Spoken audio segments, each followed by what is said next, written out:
Mr. Minister Kofi Adams, me no nyadwene. I don't know what meaning though with decision for this. Fine. If you have a sorry be now will save the face of the government. Banyane kwaso no. Christian rightly indicated that people have contributed money for Ghana campaign. And a scanner you for Ghana campaign, air for the officials, the players, and also the supporters. Into every nation be or call World Cup in Ibia, only if says your money call for a chance. And it's to apply for your mom, Kwanso Momra. Obia the supporters cry. You were talking about Norway. Now make Colombia. Look at Argentina. Chef France money adina. Obia the support because it is the nation that age now so the supporters needs to be there. In any case, now President Kase, Yemfa supporters and why? Only because of the cost. And taking supporters on there no issue and no problem. You say and the by because of the cost and amebwa. Okay, naba could be a cost $11,000. It's Yengens are approximately supporters here the beacon. I am fan call 11,000, but could be at the $10,000, but 1 year you sue $1,000. And it's a would me argument. Near the more to support us still yen save Ghana. Because Mr. Ibrahim Mahama, Emma $5 million. Goldfields Ghana Limited, Emma $2 million. That alone is $7 million. It's say Emma supporters and Kodia, minim dena necessity. In any case, but your SOT say now supporters here there. And can yes or mobilize supporters in the first place. But because supporters are needed, they mobilize them ewo Canada and USA nearly. Omo call for omudi tickets na momo and a rough and a Ghana for any support a biangeri. It is there me pachandi tickets na o ministry no. Why na the man call for a me macho. A one a why na the mom. And now why mona omodi mom call for. It's the fact that on call for Sebi or more year rough no. Won't to inform by affecting all Ghanaians. It is unacceptable and I don't take it.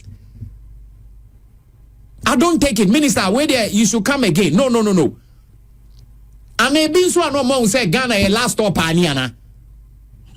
Obi me pacho tiemia. Say ya say omo catch ro say nkomo koso ye lusu mbo US. O dey say ndi enim. Ana minister no so ya catch say Ghana a last stop ni ana. Na last stop cry say still ye support it. It is not all about winning. And how many countries they call World Cup? 48. Yeah, but we want a beji. Bako. It's all the 40 year will know we back on a bed. It's only see a name your benching na a copy. So it is not all about winning, especially with the team I won.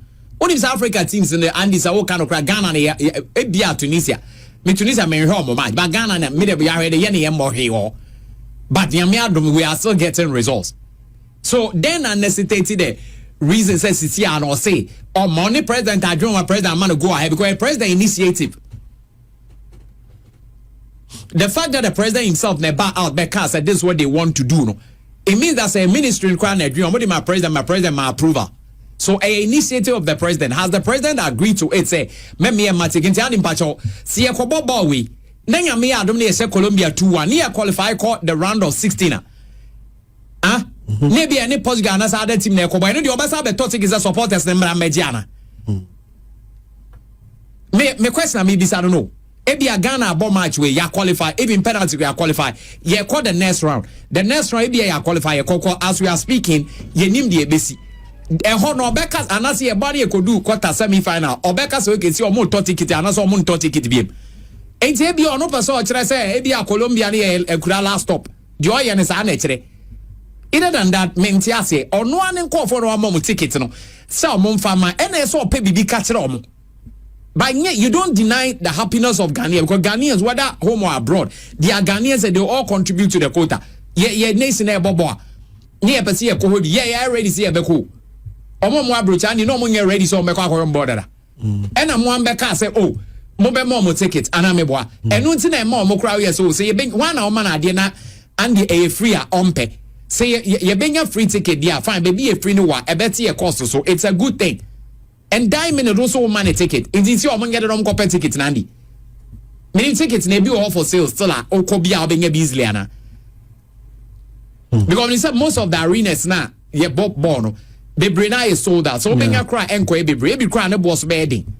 It's initially in Kaumon ticket that Jamo, no mo say bia stand firm no watch a branch e money or parking money bia jama BKB money manager money ship dealer mono and is all say no mo am pe kwan on be kwe eti minister we dia mesro e trintie inja echesoa minim sa wo dia waso dai na obi aka che o Colombia be she Ghana me be free mti na wo yes yeah fine but we still have to be there to support our needs and no there for me I think say get the best of this minister they come back again because he ko say near next round onye nyame no nim de be see next round afi no beka so mo be analyze adom de go for free Ghana even there are people in Ghana omo call it shots who should have been there they were denied after the World Cup beka one say and the matches so honey or the other stories and run Japan o masem ye me ya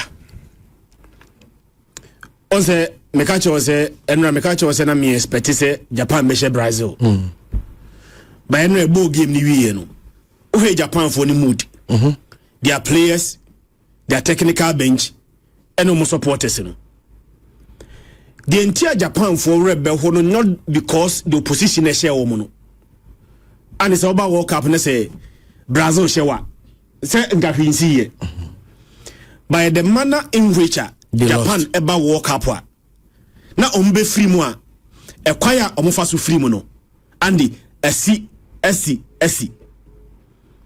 now do you know say Japan winning World Cup knockout game da say Japan beba World Cup no be qualify from the group stage now e be do knockout no na Japan winning a knockout game at the World Cup. The first time me started say me Japan in the World Cup no time when South Korea hosted the World Cup in 2002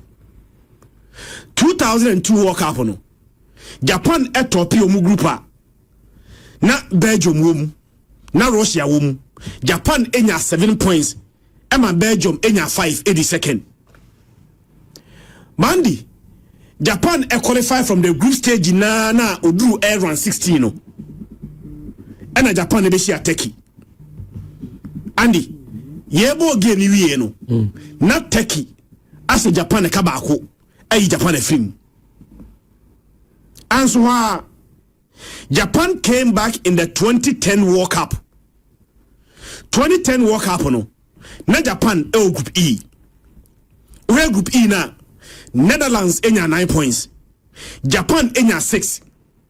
Denmark and Cameroon if you move sa group no.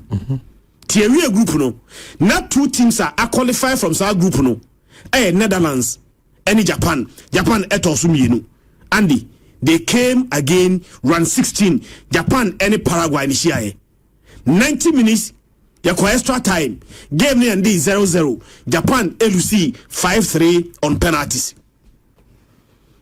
2018 World Cup Japan sabai they qualify from the group stage a group na Colombia Senegal and Poland ewum Japan etosu mienu Colombia nya 6 etopi omu group no and Japan enya 4 points etosu mienu Bandi round 16 again unim country Japan free mu na Belgium the mama sa game na Japan for ya mekai because our game na me share pa ya ball 52 minutes into the game na Japan 2-0 up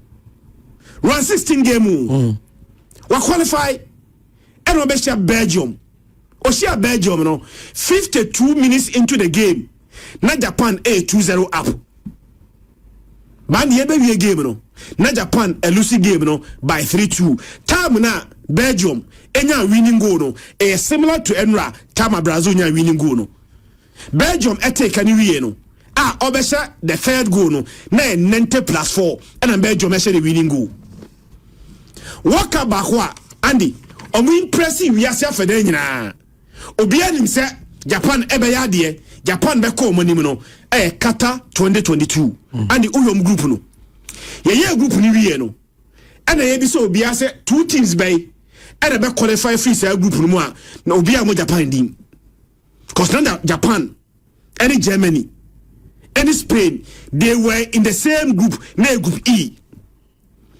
Japan first game in 2022 World Cup no, was against Germany. Obia bekai. Almost Germany by 2-1. almost share Germany by 2-1 win. Their next game was against Costa Rica. Surprisingly, Japan LC 1-0 to Costa Rica. Japan LC in the second game win. Now the third game was against Spain. Andy, what we know first game, what lose second game, third game, now defeat any option. Japan LC in the third game, to Spain na Japan be coffee. The Japan here, and so benya a draw against Spain. Andy, Japan just a draw. Japan Spain, Spain by 2-1. Bandy, Obi I Germany by 2-1. Obi I Spain by 2-1 there.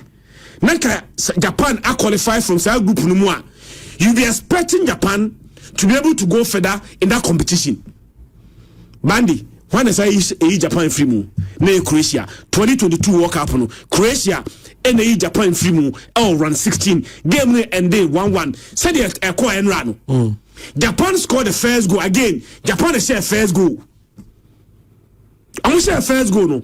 And Ivan Perisic and I take her. Edema Croatia in the 55th minute game no call extra time 1-1 and a Croatia win 3-1 on penalties. Andy they scored the first goal. Brazil be take her. Tama Brazil share winning goal no and the be here because a familiar script to Japan. Now that they are clear for the say onye Brazil 40 minutes. And two versions of Brazil. The first half no Brazil are entering World Cup. But second half no Brazil and the untimi ndarituomo. The first goal na Japan for share no. Mistake from Brazil for 2 midfielders no. One of the body share Danilo na kwa pass ball che. Danilo de be na Lucas Paqueta. But ball na you for share. Danilo on the right side of the fence. Yes. No? And all ball pass out to me but one right the original and pass the ball che. And Sanu o here Casemiro make odidi nechi. Unia emre. Unia so emre. Unia dia kura echi sa. And sometimes football no Andy ya born wa adwemu mo. Baby as a Japanese player ni duru ye no. Now we hear power. Yeah. Just look at the position of the goalkeeper and place the ball. And on the ball to watch them and a game call 1-0. Yeah, but first half no. Player na Brazil for ni dinner tempa no. Casemiro because Nelson Coutinho and run a chases boy na or the ball to watch them. But the second half no. Now Brazil having the equalizer no was just a matter of time. Brazil team passing through the middle. What were they doing? And the ball call left. Now about right. And Omoya crossing this cross back by. Emma, I think say Bruno Guimaraes. But first one, Casemiro now the premier. Yes. And a ball do like a second one. Okay. Before say Casemiro de nebano. Na ba kwaba ama Bruno Guimaraes. Pin ball no. Emma Japan for goalkeeper no. Saga na ni no. Always say no. Suzuki na ka oda Ghana but also ye Japan ni. Say the papa na Ghana ne ma me Japanese. And Bruno Guimaraes pin ball no. Na goalkeeper ni save ye. And the all cano esa by you. The same right side ho. And on me cross. Sa cross no and the twemu ko say. And I think say Vinicius a pin ball no back into play. And a Casemiro a heady ball no and a Japan for the clear ball no on the line. But the equalizer no also not two crosses no up on the right. Yeah. But the equalizer no and the crossing came from the left. The quality of the cross. Any baby na Casemiro gina. Say Casemiro entimi an say ball ne dia. And then can be a Brazil for no crucify no. But the cross from Gabriel, the cross was quality. Gabriel Magalhaes. The cross was just a quality cross. So cross no, and that kind of a cross they don't hear the direction no, because our precision and power. It's what we had no. We hear so much power. So the head ball no, because more than the power the back okay. The we hear this Andy. Obe direct ball ni ye. O direct ball ni ya. More than the power na echo. So Sir Gabriel Magalhaes cross no, and the header from Sir player no was just simply amazing. Sometimes yabashe baller ma yahwe baller yahwe de o share goal yahwe de o ya assist but no Vinicius anje goal Vinicius anya assist bandi wo hwe ball no bia you enjoyed Vinicius enra Zico after the game can say Vinicius is the main man. even though so even though so one assist. Yeah. But there are games that Vinicius a goal. There are games that Vinicius a assist. But one more to say no boy. Yeah. Now, sad go no. Sad or yeah. Bono take on. Or yeah, Muhojuma in and out. Sabo no twatina. Nka tournament we goals are machine nyina no. Ka Vinicius go no. Ebe me go of the tournament so far. I think that baby Brazil they drew. So both our first half no boy no. It's another team biadia. Brazil is done. But if they're able to play the way they played in the second half, team biani Brazil here, so that team cannot underrate team. You find Brazil, they have quality to get over the line. Now, I know the biggest game I share, Morocco ni Netherlands. Netherlands, hugely underachievers in the World Cup. Say I catch now say European teams, but any World Cup da, Netherlands and they buy 1-1. But how many World Cup maybe that? In fact, they are the only country above finals in Premier Nsa. Abra onye ba kokra. Country bia above World Cup final miensa. At least ajibako. Apart from Netherlands, only the game near the Inra. Ayede. Now the 6th ranked team versus the 7th ranked team. The current FIFA ranking I Morocco ranking 6. Just behind Morocco, Netherlands and the ranking 7th. Now, adia Morocco you know. Morocco bet me show be a normal. But the Morocco both game to Spain. Near the game no. Now Morocco a dominating possession and they say young mama. Because Spain game they possession. Yeah. But possession based football no. Why they buy Netherlands? And now Morocco winning game kekewu. Morocco dominated the game against Netherlands. Yeah. In normal games, world football, the Netherlands no be a baller. There also crab ball, a pass ball, ever ball near Feno. Should be Netherlands, me boy. Because our possessive football now, Basa etimi heritage no. The pioneer of that game no, the Dutch. So I get Dutch for football over the years and a possessive based football over the possessive ball na by a ball in run and the Bian Sanko start to be Morocco about 70% of ball possession against Netherlands 70% of ball possession. Yeah game no. Now Morocco normally Morocco dominates our ball no. Morocco shot on target and run no. Now 5 Netherlands 2.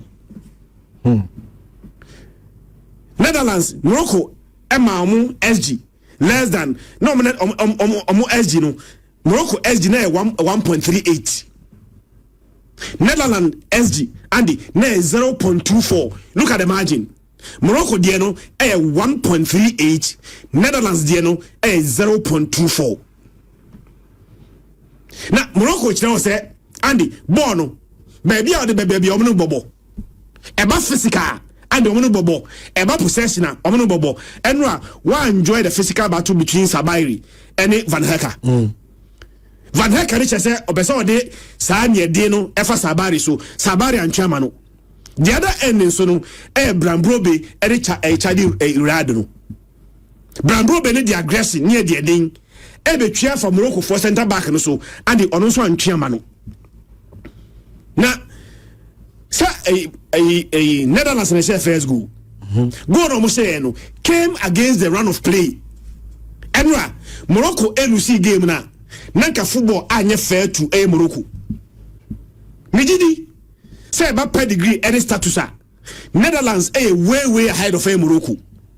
Benra on the evidence of play, the say o deserve so winning game no. Enra na Morocco. But they consider the first goal, and the first goal name is Sekou. Also, Morocco for no, not a Netherlands for no expect a foul. Say a foul, make a bare yellow card to a Morocco for centre back because now Netherlands for not take it off. Oh, Moko say, and only a foul. Referee play advantage. Referee play advantage na Yashibonu Ebano. And a Kodigapu, I didn't know war born so. Efa Yashibonu, and Temna Bonko to Atinum. Mandy. Time Ben Morocco for take it's a diop 90+1 mentality. Game yapon.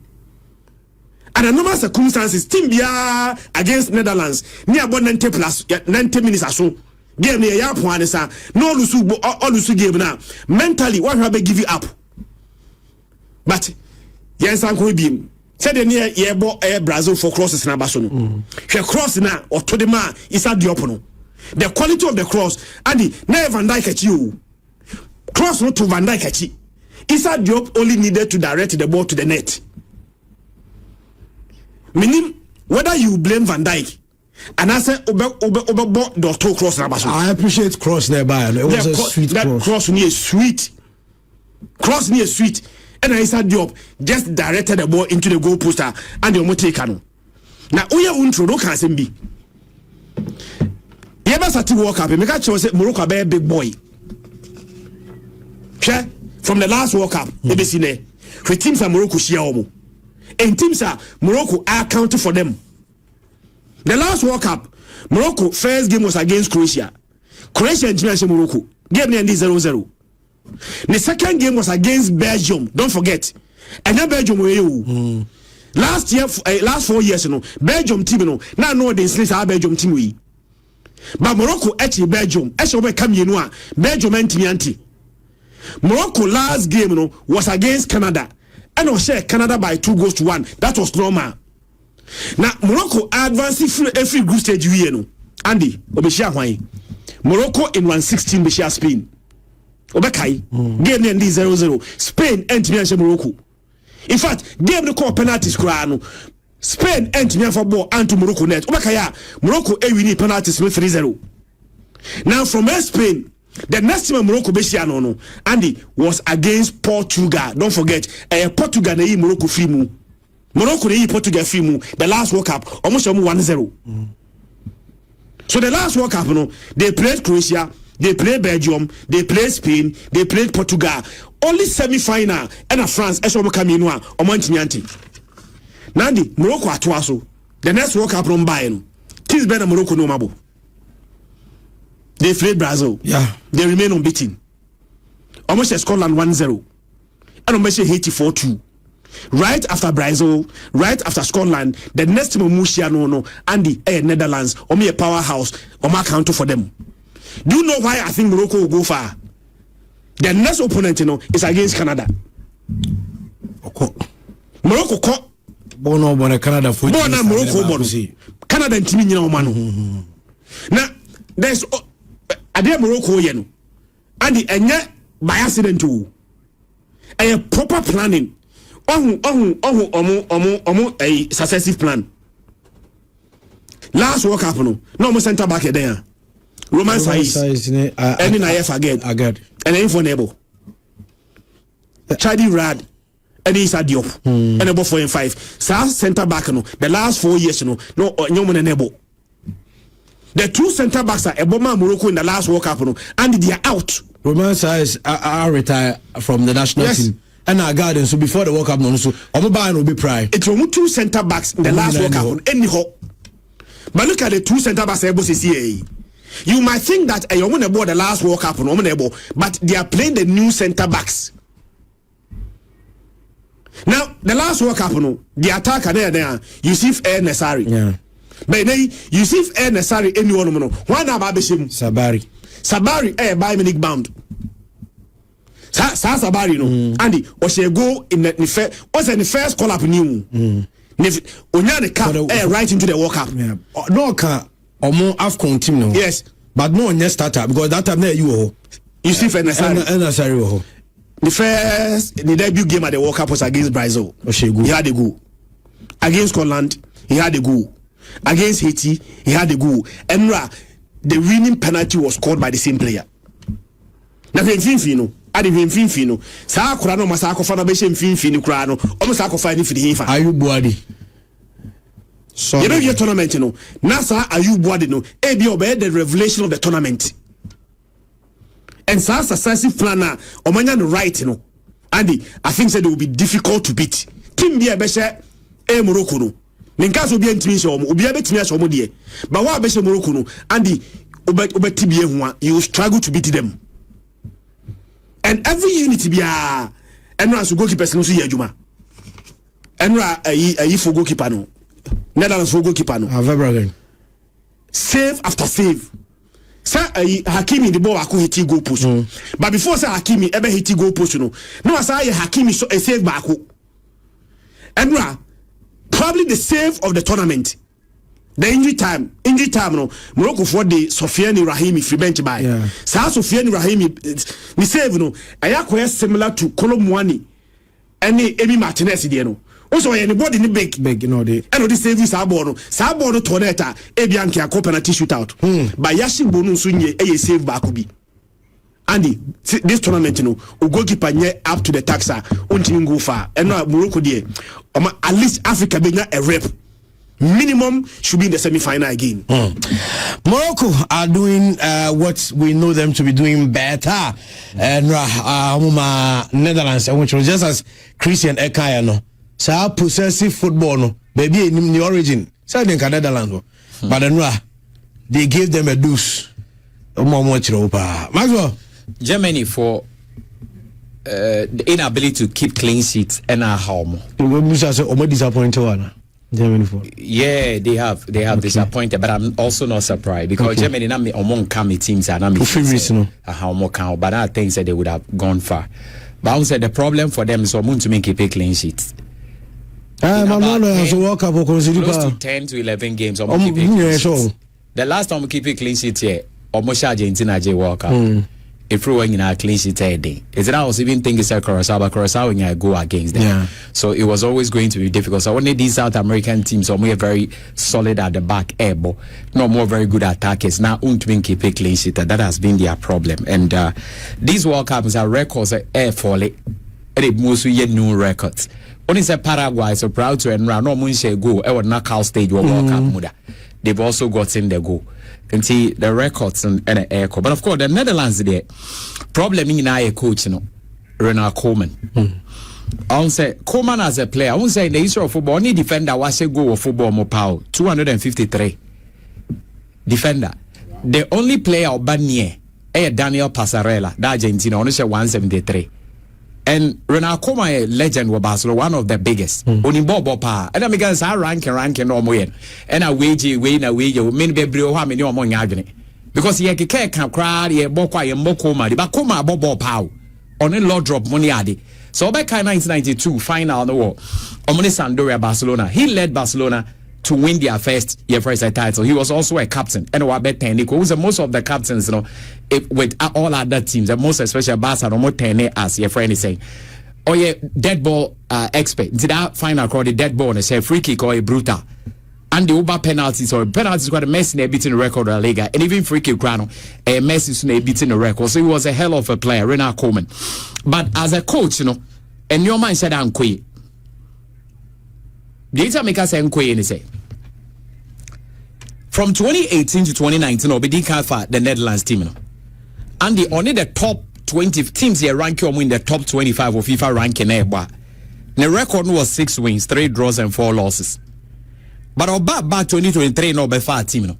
The same number of 13 games only the top 23 now, but we're winning just 1. We draw 5 and we lose 8.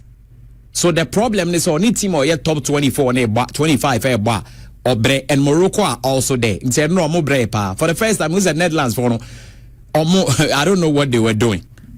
And again, Obeka is Obekochi Basakaka. And the Ombeka say be not players, but I don't think it. Now still European mighty teams in Europe want to me more. And they are back classical so crown to me more. And against Atletico, they might just Madrid and Atletico boy in all those times you're winning just 1. So clearly I think say and on a year pro. Then Netherlands also the say. Only say at the World Cup, most of their knockout games in a penalty shooter and a extra time. Watch it. In 2018, and that be 2014, and then Argentina call final normally suit to Germany. 2014. Brazil 2014. Also, many Argentina share knockout stage. MND on penalty Argentina they go through Bekaya. In 2014. Almost share our knockout stage on penalties. Again, back 2022. Almost about penalties be money Argentina na mebwa. That game be now take a dying minutes say call penalty shootout. right? Holland take a dime in a penalty shootout. Now yem sisi pa and your fama hen. It's enough for. And 2026 and so. Omo KO knockout game no as I call penalty shootout. It's a most often omo KO games I call penalty shootout. I console move free. On no, it was bound to, but I think the Moroccans played very well. Now the way Morocco bubble is and Ghana bona who be jubilating there. Let's say, and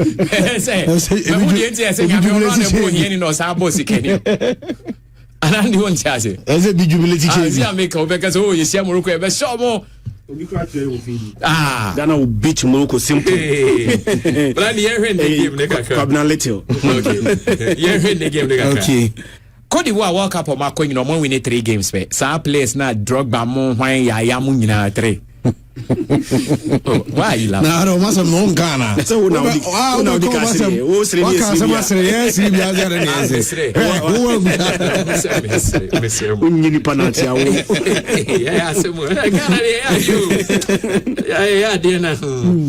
Andy, SAS group way.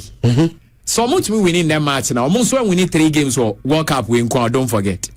Yeah. Until when they say ejebi we move from omo ase ye pa. And almost our form because on my last 7 matches no. Omo winning 5, I draw 1, omo lose 1. But problem they say Africa teams who do knockout stage Andy yen town winning. Only 2 pen at the first knockout. I say Cote d'Ivoire win the first time on mobile knockout game. World Cup or qualify for group though. Drop by Mungina so into me and you women are you. Name was African team be on the first knockout game ever World Cup and the only winning. The only 2 now you're winning. Ning now so extra time. Now Norway on the other side no. Almost last 2 knockout games at the World Cup and almost fairly almost winning. Almost so our form. Because Norway last 19 years and you almost lose only 2. And at this group of Norwegian players in the squad no, they are quite different from all others. And the problem here is this. Norway are good when they are playing African teams. And they problem Cote d'Ivoire. Because what I know is that the last 19 almost lose 2. But then more winning 9. And on my draw 8. In South Africa for any year or more, you to me draw war. And a game was to me a draw no I call extra time BBL to me see.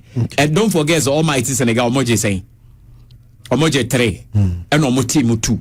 So what it means is that I say no way a team be a war attack and I'll be to me as goals. Or no social go. Oh dear France they although ne second strings are by still Norway teams France 3-4-1 the swarm. Cote d'Ivoire tasse first go. World Cup we also almost first go. What's steady? Because 2 games on we they scored first. But Omone Germany no lose they still score first. So those 3 games almost first go. That is their weapon.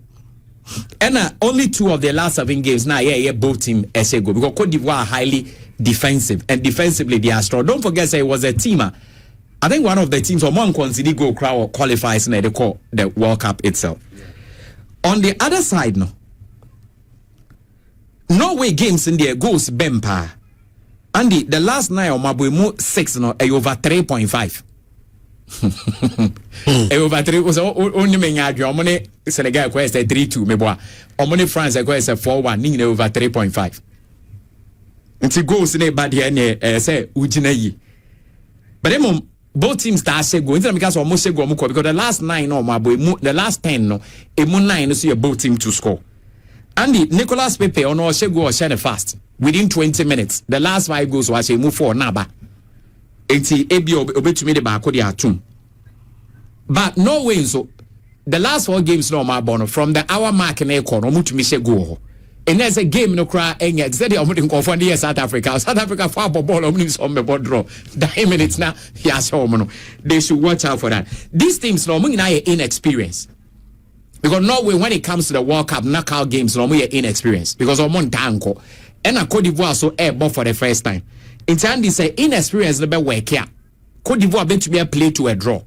I will not be surprised a game where you draw. I will not be surprised because Cote d'Ivoire alert in defense. Also, money Germany grand your more crank they could have even pulled a draw. So because of inexperience, the draw. But I don't see Cote d'Ivoire winning. So win Beba Norway because of Erling Haaland. Any attack, and I think they have quality. Odegaard, money, they have quality. No. And France at the end there. Also 1998, BBC France edged a walkout for the first time. And the first 3 matches in the group, I think they won.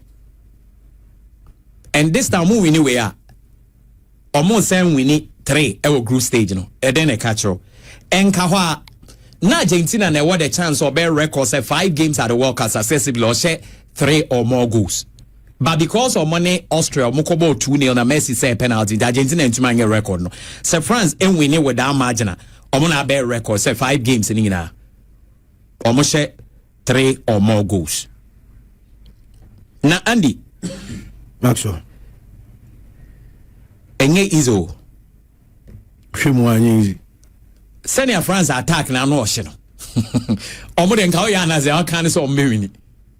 Because me hu be free ba. Sweden on the other hand, also match 7 goals no ma concede 7. So this is the first time my idea power group stage or match goals pa. But almost a record no was done in the same 1994. Almost the end was done in 94. US 1 airborne. The whole of the tournament almost 15 goals. I think they went to the semi-final that time. Martin Darlen, Brolin, and Anderton more 15 goals. Into 7 now, but meaning say goals ni be aka say Joe Carres more essan. But a bad thing for them to match that record. Ultra head to head France away I have got 23 games on my bottom. And the France and we need 12 and no lose 6. But a major tournament na knockout game. And the etine. Ba quiet draw and a Sweden and winning 1. Ningina answer no a kokoye your friend is saying Euros na sa de to me by in the major tournaments and the major tournament games no omusia sa na tie ba quiet draw and a Sweden and winning 2-1. But ne Euros World Cup ne de enya NCA. But what I know is that France also the last 16 games or my but they move 15 or man say 2 a bro 2. Because go Dembele di biba na Mbappe di biba no lise masters ne ado bakola mu nyina abehye bi. But on the last 8 games they move 7 na both teams etashe. Norway on and Sweden on the other hand on the last 9 games they move 7 no over 3.5 goals. And at the last 9 games in there we are there both teams to score. Let's hear Dembele Mbappe the emfa nto nchen on the oye I say men ka say a secret weapon untumi nkan asem. You can't predict so on go unless say unexpected happens. But Mbappe ade no ye no 1994 there was a Russian player fellow Selenko and the omone I think Cameroon or say first half hat-trick and no say Cameroon by 5-0. Also Dembele so I said first half hat-trick on the same US soil. Yeah. So I expect Dembele to add to it. And elsewhere player now wins need defend Elanga. Anthony Elanga. Make a Christian say was about Musia Basa Senoma so you know Bashem. So I say go now. What better first with this player was set 3 consecutive at the World Cup. And the game with yet. Except France, best France at least 3 goals. And I game in MPB 3 goals. Game they say about 3. Because when they say go. Game they say France in him. No man said 3 or more goals. World Cup no monje. Yes, say a drew yes, we be mine. Because France baby had be for BSA. On their mature. In Tebia said Dembele because Mbappe cried to score the be so but Dembele the Eberson. And this is what Masia. Into what set 3 or more now because and they have the firepower to do that. I think say France will win, but they should score 3 or more. And yes, I World Cup. So no man say more than 3. World Cup no monje. Mira say Maxwell any say Christian yentoa so na yemfa efisem no enso emra yenko the Black Stars of Ghana camp na yenkonkodi nkomo kakra because nkomo akoso Jonas Ajeti a defender for the Black Stars. Ajeti say ono anytime be ebeto sa friend so mesi aka ma Ghana no eni je sonko ena ya na woni mu because onu say afufuro pie honoma ball no kaye ha bi omo ya de che no. So for anytime I get a call again. And I can almost say playing for the Black Stars, and I say your national team, you have pressure, Kakra, a woman, say no cray, and you have a little bit of pressure, a woman. Yes, because I've played maybe in Brazil for some time. I know how crazy they fight. That's the pressure we practice. We are from here. Try to represent your nation. Jonas Ajete na Thomas Brandon Asante area to guys World Cup we Ghana you counter attacking football no enko definitely, you know, cheering people to go for the game and to go and attack and express is where we want to be. We know that there's so much talent in the squad, and we want to be able to impose that on our opposition. But saying that, even in the games where we might have been seen as more defensive, I think that there's a lot of fear from other teams of what we do on the counter. So that's not to be slept on, because there is a very attacking threat even in those defensive phases for the transition. Right, I know now still now people still keep complaining sound YouTube and on Facebook say yeah boss sound now and no problem ya can minim wire still na mon sort ya my bestremu ya no ma because ya ba almost person mutie nsema players yi can but omonte